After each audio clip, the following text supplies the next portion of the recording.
Earlier this year, it seemed like Mike Norvell was on the hot seat, and some fans were calling for his head after #1 recruit Travis Hunter flipped his commitment from the Seminoles to Jackson State. A little less than a year later, Florida State just finished off their first winning season since 2017, and at 9-3, there's a chance they could be playing in a New Year's Six Bowl. But how did Norvell turn what looked primed to be a disastrous season into one fans may circle as a turning point for a program trying to make it back to national title contention? Stay tuned to find out. In 2016, Florida State football seemed to be on top of the world. They were coming off 5 straight 10-plus win seasons, and during that stretch, they'd appeared in 5 straight New Year's Six Bowls, won a national championship in 2013, and appeared in the first college football playoffs in 2014. The program seemed unstoppable under head coach Jimbo Fisher. He had taken the Seminoles program to the top of the college football world, and it seemed like they were going to be a dominant force in the ACC for years to come.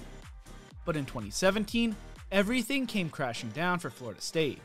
In the season opener against Alabama, star quarterback DeAndre Francois tore his patella tendon in his left knee, and James Blackman struggled filling in his shoes. A close loss to NC State caused the Seminoles to fall out of the rankings for the first time since 2011. They also saw their first losing record in conference play since joining the ACC. They finished the season 7-6 and won their bowl game, but saw their head coach bolt for the Texas A&M job, leaving behind a mess in his wake. Willie Taggart thought he had landed his dream job, returning back to his home state of Florida. Little did he know, he was walking into a nightmare of a situation. Throughout his coaching career, Taggart rebuilt multiple programs and never saw his teams regress in the win column. He ended Western Kentucky's 26-game losing streak and turned them into a 7-5 program and bowl team. At South Florida, over a 4-year time span, he rebuilt them from a 2-10 team in 2013 to a 10-2 team in 2016. In his lone year at Oregon in 2017, the Ducks finished 7-5 and were coming off their worst season in 25 years the season before. Taggart jumped at the opportunity to take his dream job in Florida State, but that dream would quickly turn into his nightmare. There were academic deficiencies and recruiting failures. There was dysfunction on the field and in the locker room, within the coaching staff and in the classroom, soiling everything. Back in 2019, Matt Hayes from Bleacher Report released an article detailing the mess left behind by Jimbo Fisher. Hayes writes, many of the issues Taggart inherited, they say, began with the coddling of Jameis Winston, the player who led the Noles to such remarkable heights under Fisher. Those issues eventually bled into a hands-off attitude with academics and placed the program at risk of not complying with NCAA standards and being ineligible to participate in championship events. One assistant told Bleacher Report that their one mandate was to keep players eligible towards the end of the tenure. They even overrode academic plans. Athletic Director David Coburn talked about the locker room issues and the academic issues the program had to deal with in Taggart's first year. In early May of 2019, the NCAA released its annual academic progress report, and the Florida State football team's score from the 2017-2018 year was 922.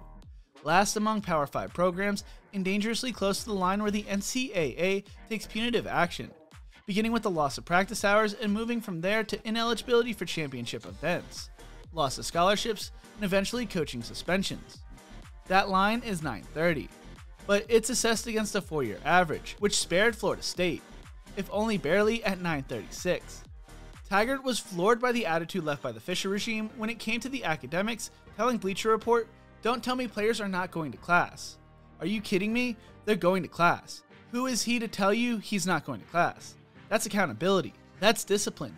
If you're going to allow him to sit there and not go, of course he's not going. If we allow him to do that, shame on us. Then we really don't care. We're just here. We're just collecting the money and cheating the university." During the first fall under Taggart, many players saw an improvement in their grades. Coburn told Bleacher Report, the difference now is Willie isn't comfortable with just keeping players eligible. He not only wants them to succeed, he wants them to succeed at a high level academically. He's not just interested in them just graduating, he's interested in getting them graduated and employed. That's a refreshing perspective. One former assistant told Bleacher Report that the academic results under Fisher showed the lack of discipline the team had and the sense of entitlement they had.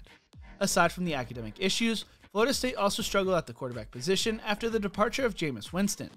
John Franklin III, J.J. Cosentino, DeAndre Francois, DeAndre Johnson, Malik Henry, and Bailey Hockman were all either dismissed, left the program, or transferred. A former Florida State assistant told Bleacher Report, "Our problem was recruiting, the quarterback particular. That's where you live and die in this game. You get the right player, you win a lot of games. The problem is, We took too many chances on kids we probably shouldn't have signed. You have to dig deep into every player's background, and when they don't, you get problem guys, or guys that have no business playing at this level. The program would seemingly hit a rock bottom in 2018, having a 36-year bull streak snapped and the program's first losing season in almost 4 decades, finishing 5-7. Florida State fans signed petitions, created Facebook pages, started GoFundMes, and took to social media calling for the fire of Willie Taggart. Yet the Seminoles held on to their coach, knowing what was going on behind the scenes. Unfortunately, a 4-5 start to the 2019 season led to the firing of Willie Taggart. The Seminoles would make it back to a bowl game, but lose to Arizona State in the Sun Bowl to finish the year 6-7. Florida State would then turn to head coach Mike Norvell.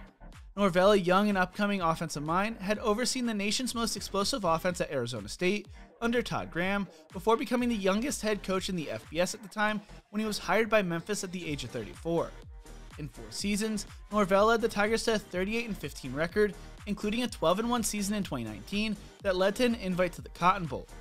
Norvell would not coach in the Cotton Bowl due to accepting the Florida State head coaching job. His first season at Florida State was highlighted by beating North Carolina, becoming the first ACC coach to defeat a top 20 opponent in their first year. That was the highest point of the season, as the Seminoles finished 3-6. The program looked to be going in the wrong direction in year 2 under Norvell, starting off 0-4 for the first time in 45 years, and suffering their first ever loss in an FCS program when Jacksonville State came in and beat them 20-17. Florida State would finish the season 5-7, losing a close game to rival Florida to close out the season. When Travis Hunter flipped his commitment from Florida State to Jackson State, things really began to heat up for Norvell when it came to his seat. One thing that probably kept the Seminoles from pressing the panic fire button was his buyout. He appeared on 24/7 Sports' hot seat list with them writing, "It's the buyout, isn't it? Right now, it's around $20 million. For Mike Norvell, that alleviates some of the pressure for a guy who's doing what he can to show improvements. Last year wasn't the disaster it could have been for the Seminoles, but it was bad nonetheless. The power brokers could have been forced to move in Tallahassee at year's end.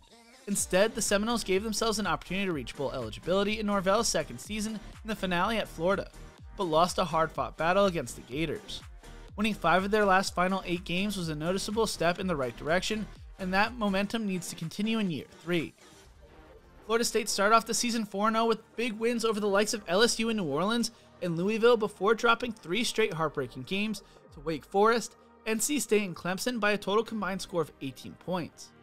Going to their rivalry game against Florida, they blew out their remaining opponents by a combined score of 173-39, including a 45-3 win on the road against rival Miami.